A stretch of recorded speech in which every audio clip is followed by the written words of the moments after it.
Precious Heart Romances presents Kali Pogi Series, Book 1, Buwi by Sonia Francesca. Sige na, aaminin ko. Duwag ako. Hawak mo ang puso ko. Nasa iyo ang kaligayahan ko. Sinong tigasin ang hindi matatakot sa ganoon? Kelly hated playboys, kaya nga mainit ang dugo niya sa kapitbahay niyang si Buwi. Paborito niyang ireklamo ito sa barangay nila for indecent display of a killer body. Yeah, well, it was true. He had a killer body. Anyway, hot bad aside, she didn't like him. Pero ano itong nararamdaman niya tuwing nakikita niyang nakikipag-usap at nakikipagtawanan ito sa mga babae? Naiinis siya. Gusto niyang sabunutan ng mga iyon at ibalot naman ng makapal na tela si Buwi. Ibig bang sabihin yun ay nagkakagusto na rin siya sa isang playboy? But she hated playboys. Precious Hearts Romances presents Kali Pogi Series, Book 2, Waki by Sonia Francesca. This is the first time I ever wanted to be with a woman I don't even like. Idol ni Jassy ang kanyang kuya. Kaya na-disappoint siya nang bigla na lamang itong iwan ng trabaho nito para maging kapitan ng isang maliit na barangay sa Laguna. Sinundan niya ito para kumbinsihin ito na magbago ng isip.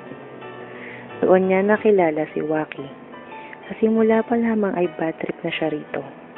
Nayayabangan siya rito. Pero dahil sa isang aksidente ay napilitan siyang maging alalay nito sa loob ng isang buwan. She expected 1 month of torture, pero taliwas doon ang nangyari.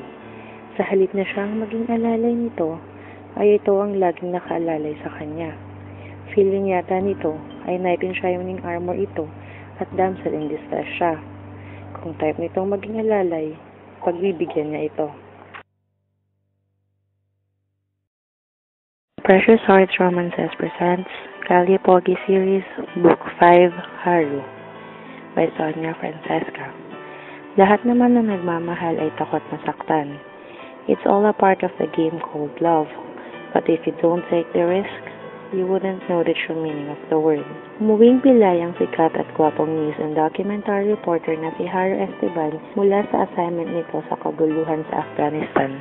Sanay na si Farah sa mga ganoong sitwasyon ng binatang kaibigan at kapitbahay niya. Parang naging ritual na sa kanila na tuwing uuwi itong sugatan dahil sa trabaho nito ay siya ang nag-aasikaso rito. Harmonious, iyon ang matatawag niya sa relasyon nila. Nagulo lamang iyon na mag-umpisang magpakita ito ng mga senyales na higit pa sa kaibigan ang tingin nito sa kanya. Dahil mabilis namang makapick up ang puso niya at may lihim siyang pagmamahal dito, ay nagtapat siya ng pag-ibig dito. Pero hindi ang inaasahan niya ang naging tugon nito. Thanks for the feelings, Farah. Ganun lamang ba iyon? Paano na ang puso niyang binalabog nito? Precious Hearts Romances presents Kali Pogi Series, Book 8, Ryu by Sonia Francesca. You healed my heart and made me trust in love again. Grabing sama ng loob ang nadama ni Carmi nang marinig niya ang usapan ng boyfriend niya at ng stepmother niya. May usapan pala ang mga ito na paibigin siya at pagkatapos ay unti-unting kukunin sa kanya ang mga kayamanang naiwan ng kanyang ama. Dahil natatakot siya para sa kanyang buhay, nagpasa siyang kumuha ng bodyguard sa katauhan ni Jassy. Dinala siya nito sa Kalye Pogi. Mapapangalagaan daw kasi siya ng mga residente doon. Mukha nga mabait ang mga taga roon maliban sa isang lalaki, si Ryu. Dahil sa halip na protektahan, ginawa siya nitong katulong nang masira niya ang bukbuking gate ng mas bukbuking bahay nito. They clash every time they saw each other. Gayunpaman, tuwing nalalagay ang kanyang buhay sa panganib, ay ang antipatikong binata ang laging nasa frontline. Kamukat-mukat niya, in love na siya rito. At dahil thoughtful ito, hindi tuloy niya maiwasan isipin na maaring may pagtingin ito sa kanya. Uy! Chismis! Precious Hearts Romances presents Kali Pogi Series, Book 10, Bucho by Sonia Francesca. When you kiss someone, never say sorry afterwards. Krista had always liked Butcho, their barangay's beloved captain. Hindi niya kinahihiya iyon. In fact, natutuwa pa nga siya kapag may nanunukso sa kanya.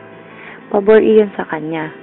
Kapag tinatanong siya kung may gusto siya rito, oo agad ang sagot niya. Everything was simple to her. Para sa kanya, kung gusto mong isang tao, dapat sabihin at ipakita. Ang problema, ang pagkakaalam niya ay gusto lamang niya si Butcho. Hindi niya napaghandaan na pwede pa palang mas lumalim ang damdamin niya para dito. Hanggang dumating na nga ang araw na iyon. She fell in love with him. Maamin pa rin kaya niya iyon sa harap ng maraming tao o sa harap mismo ng lalaking minamahal niya?